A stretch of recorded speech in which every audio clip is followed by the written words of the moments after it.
Next topic is standard form, coefficient form and index form of polynomial किसे कहते हैं। तो इन एक्सप्रेशन कोई भी इक्वेशन आपको दिया रहेगा तो उसमें हमें देखना है कि कौन सी इक्वेशन को स्टैंडर्ड फॉर्म कहा जाएगा, किसे हम कोएफिशिएंट फॉर्म कहते हैं और किसे इंडेक्स फॉर्म। तो अभी यहाँ पे मैंने एक एग्जांपल लिया है 3m⁵ minus 7m plus 5m³ + 2। तो इसी एक ही एग्जाम्पल को हम तीनों फॉर्म में रखेंगे और इससे हम समझेंगे कि किसे स्टैंडर्ड फॉर्म कहते हैं, किसे कोएफिशिएंट फॉर्म कहते हैं और किसे इंडेक्स फॉर्म कहते हैं। तो सबसे पहले हम देखेंगे standard form.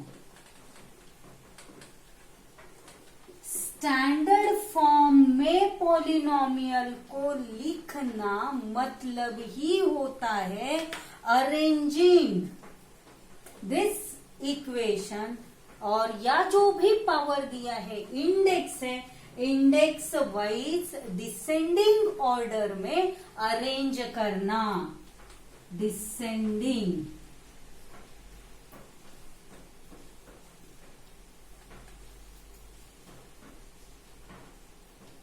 Order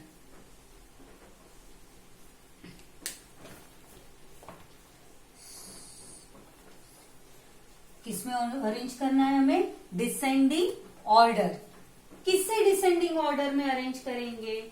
descending order में अरेंज करना है as per power of the variable, उसे कहा जाता है स्टैंडर्ड फॉर्म। तो डिसेंडिंग ऑर्डर मतलब सबसे जो बिग पावर है, जो हाईएस्ट पावर है गिवन एक्सप्रेशन का, उस एक्सप्रेशन के उस टर्म को पहले रखना है। तो अगर हम एग्जाम्पल कंसीडर करें तो m⁵ है, हाईएस्ट इंडेक्स कौन सा है, highest power of the variable is 5। तो इस टर्म को हम लिखेंगे पहले, first we will write 3m⁵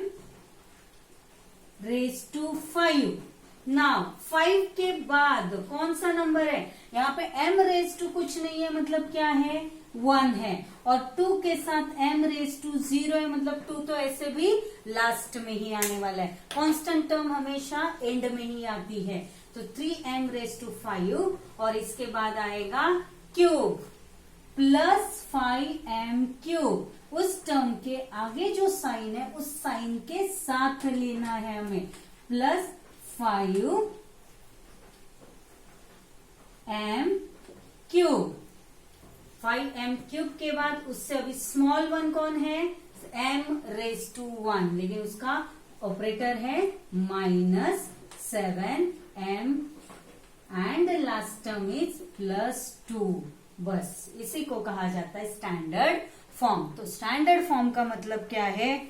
standard form का मीनिंग होता है arranging given expression as per, arranging given expression as per power of the variable in descending order. Descending order को जो भी पावर ऑफ द वेरिएबल है उसे descending order में arrange करना, उसे ही कहा जाता है स्टैंडर्ड फॉर्म। सेकंड देखते हैं, सेकंड है कोएफिशिएंट, लेकिन कोएफिशिएंट से पहले हम देखेंगे इंडेक्स फॉर्म। इंडेक्स फॉर्म किसे कहा जाता है? इंडेक्स फॉर्म यहां पे मैं लिखूंगी मिसिंग टर्म। ये क्या है मिसिंग टर्म? मतलब ही क्या होता है? देखिए, अगर हमें आता है लिखने के लिए क्वेश्चन आता है write expression in index form या write polynomial in index form, तो इसका मतलब होता है कि सारे पावर, मतलब देखिए यहाँ पे जब भी हम स्टैंडर्ड फॉर्म लिख रहे हैं तो सिर्फ हमने अरेंज किया, अरेंज करने के बाद हमें यहाँ पे पावर क्या दिखाई दे रही है? 5 दिखाई दे रही है और 5 पावर के बाद डायरेक्टली 3 आ रहा है, लेकिन 5 नॉर्मली कैसे होगा ये अरेंजमेंट? 5 4 3 2 और 1, ये है इसका डिसेंडिंग ऑर्डर। तो पहले 5 होना चाहिए, लेकिन 5 है। मिसिंग कौन है? 4 इज मिसिंग। उसके बाद 3 है, 2 है क्या? 2 नहीं है। 2 इज मिसिंग, मतलब ये जो मिसिंग टर्म्स है वो लिखना मतलब ही इंडेक्स फॉर्म होता है। तो इंडेक्स फॉर्म में हमें मिसिंग टर्म्स को लिखना जरूरी होता है, लेकिन फिर उस मिसिंग टर्म का जो कांस्टेंट है वो लेना है 0। तो देखिए यहाँ पे इंडेक्स फॉर्म कैसे लिखेंगे, जो फर्स्ट टर्म हाईएस्ट इंडेक्स क्या है, जो लिखने का टाइप है वो डिसेंडिंग ऑर्डर ही रहेगा, वो नहीं चेंज होगा। तो पहले हाईएस्ट इंडेक्स है वो टर्म लिखेंगे 3m raised to 5। उसके बाद आना चाहिए 4 इंडेक्स, लेकिन 4 इंडेक्स इसमें नहीं है, तो हम क्या लेंगे, ऑपरेटर हमेशा प्लस रहेगा और कांस्टेंट टर्म हमेशा 0 होगी, और फिर हम लिखेंगे m raised to 4। इसके अलावा 4 के बाद क्या होना चाहिए, पावर 3, तो 3 है, यस है, तो जैसा है वैसे ही लिखेंगे 5m क्यूब। 2 नहीं है, 2 है क्या, 2 पावर नॉट कांस्टेंट, पावर में 2 है नहीं है, तो इसलिए हम लिखेंगे plus 0m square, 0m square, और स्क्वायर के बाद आएगा 1, और वो 1 क्या है, m रेज टू 1, तो इसे हम लिखेंगे -7m। एंड रही बात लास्ट टर्म, वो एज इट इज +2, क्योंकि इसका इंडेक्स क्या है 0। तो ये हो गया अरेंज डिसेंडिंग ऑर्डर में। लेकिन इंडेक्स फॉर्म लिखते वक्त मिसिंग टर्म को भी हमें लिखना जरूरी होता है, इसलिए मैंने यहाँ पे नोट किया है, यहाँ पे नोट दिया हुआ है मिसिंग टर्म। पहले इसमें हमें क्या करना है, जो भी क्वेश्चन दिया है उसे सिर्फ डिसेंडिंग ऑर्डर में रख दो, और कुछ भी उसमें ना ऐड करना है ना प्लस करना है, सिर्फ अरेंज करना है डिसेंडिंग ऑर्डर में। सेकेंडली इंडेक्स फॉर्म मतलब मिसिंग टर्म्स भी डिसेंडिंग ऑर्डर लिखते वक्त मिसिंग टर्म्स को भी लिखना है। And finally third one is a coefficient form, और कोएफिशिएंट फॉर्म मतलब सिर्फ और सिर्फ कोएफिशिएंट ही लिखे जाते हैं, मतलब जो कांस्टेंट्स है वही नंबर्स सिर्फ यहाँ पे लिखे जाएंगे, मतलब जो रियल नंबर्स है वो रियल नंबर सिर्फ हम यहाँ पे लिखेंगे, और वही हो जाएंगे वही उसका कोएफिशिएंट फॉर्म होगा। लेकिन कोएफिशिएंट फॉर्म लिखते वक्त आपको पहले उस टर्म को इंडेक्स फॉर्म में, देखिए मैं फिर से एक बार बता रही हूँ, ये स्टेटमेंट हमेशा ध्यान रखो, अगर हमें किसी भी अलजेब्रिक एक्सप्रेशन को कोएफिशिएंट फॉर्म में कन्वर्ट करना है, कोएफिशिएंट फॉर्म अगर एक्सप्रेशन का लिखना है, तो सबसे पहले हमें उसका इंडेक्स फॉर्म पता होना जरूरी है। ऐसा क्यों, चलिए एक्सप्रेशन यहाँ पे हमें एग्जांपल दिया है 3m raised to 5 - 7m + 5m 3, लेकिन यहाँ पे 4 और 2 पावर मिसिंग है। उस पावर को लिखने के लिए, फाइंड करने के लिए पहले हमने इसे इंडेक्स फॉर्म में कन्वर्ट किया, और अभी इस इंडेक्स फॉर्म को कोएफिशिएंट फॉर्म में कन्वर्ट किया जाता है। तो कोएफिशिएंट मतलब कोई भी जो भी वेरिएबल है, उस वेरिएबल के साथ जो a b c d e f जो हमारे रियल नंबर्स है, उन नंबर्स को सिर्फ बाहर निकालना है। तो पहला टर्म है 3, दूसरा टर्म है 0, third term is 5, fourth is 0, fifth -7। Now see इधर क्या है, सिर्फ 7 नहीं लिखना है, 7 के साथ ऑपरेटर माइनस है, इसलिए यहाँ पे कोएफिशिएंट उसका क्या हो गया -7।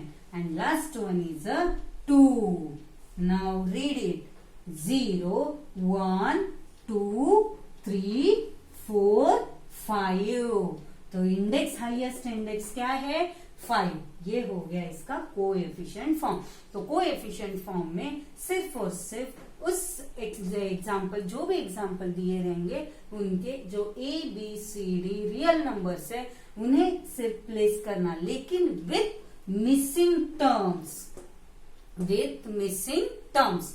और ये पूरी इक्वेशन को पहले आपको किस में अरेंज करना है, डिसेंडिंग ऑर्डर में भी अरेंज करना है, और उसके अलावा उसके मिसिंग टर्म्स को भी पहले फाइंड आउट करना है, और उसी को कहा जाता है कोएफिशिएंट फॉर्म।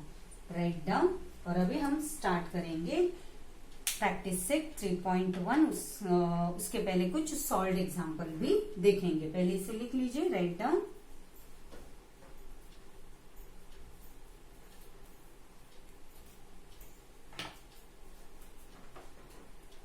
चलिए इसी के ऊपर बेस्ड कुछ एग्जाम्पल्स है 2-3, वो करते हैं हम।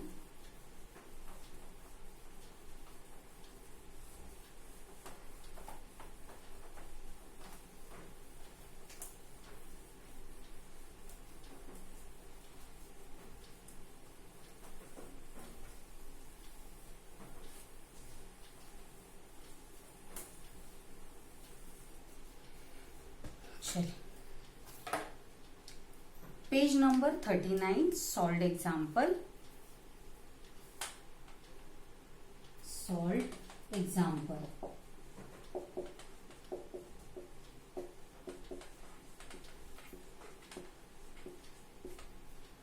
Example 1, right the polynomial x cube plus 3x minus 5 in coefficient form. Polynomial is given x cube plus 3x minus 5 and write it in coefficient form. हमें इसे किस में लिखना है? कोएफिशिएंट ही लिखना है ना? हाँ, कोएफिशिएंट फॉर्म में लिखना है। चलिए कोएफिशिएंट फॉर्म, तो कोई भी अलजेब्रिक एक्सप्रेशन या पॉलिनोमियल अगर दिया है और उसका कोएफिशिएंट फॉर्म फाइंड करना है, तो पहले मैंने क्या बताया, उसको इंडेक्स फॉर्म में लिखना जरूरी है। तो पहले हम लिखेंगे इंडेक्स फॉर्म। इंडेक्स फॉर्म क्या हो जाएगा? इंडेक्स फॉर्म में देखिए सबसे हाईएस्ट पावर क्या है? 3x क्यूब हो गया। x क्यूब के बाद क्या आना चाहिए? पावर 2, लेकिन 2 है क्या पावर में? नहीं है, तो हम क्या लिखेंगे? प्लस x स्क्वायर, लेकिन इस x के साथ क्या लगाएंगे? 0 x स्क्वायर। उसके बाद प्लस 3x तो है अपने पास, plus 3x minus 5 and now coefficient form easy हो जाएगा हमें लिखने के लिए। Coefficient form is x cube का 1, 0, 3 एंड माइनस 5 हो गया। 0, 1, 2, 3, that's it. This is a coefficient form. Second one, second is given. Now see क्या दिया हुआ है यहाँ पे, हमें इक्वेशन फॉर्म करना है। 2 minus 1, 0, 5, 6 is the coefficient form, is the coefficient form है। और इसी से हमें क्या करना है? Represent it in index form, और हमें इसे कन्वर्ट करना है इंडेक्स फॉर्म में। इंडेक्स फॉर्म में कोएफिशिएंट से इंडेक्स बनाना है। इंडेक्स दिया है तो कोएफिशिएंट कोई भी आपको देंगे और किसी में भी कन्वर्ट करने के लिए बोला जाएगा। तो सिंपल है, क्या करना है आपको? बैक साइड से रिवर्स ऑर्डर में आपको रीड करते आना है। 0, 1, 2, 3, 4।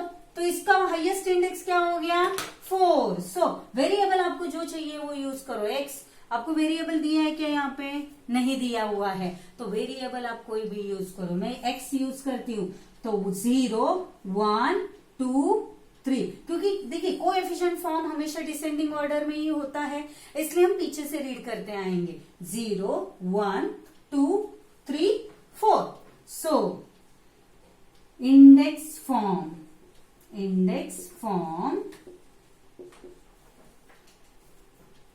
2x raise to 4। अभी देखिए -1 है तो माइनस x क्यूब लिखेंगे, क्योंकि 1 कोएफिशिएंट लिखा नहीं जाता है। लेकिन यहाँ पे भले मैंने कुछ नहीं लिखा है तो भी क्या है? 1 है, तो ये हो गया x cube. Next one index form है। इंडेक्स फॉर्म में हमें मिसिंग टर्म को भी लिखना जरूरी है, तो ये हो गया 0x square. 5 plus 5x and plus 6 only. ये हमें क्वेश्चन में दिया है। अभी मैं एक इसमें ऐड करती हूं कि इसको आप स्टैंडर्ड फॉर्म में भी लिखो।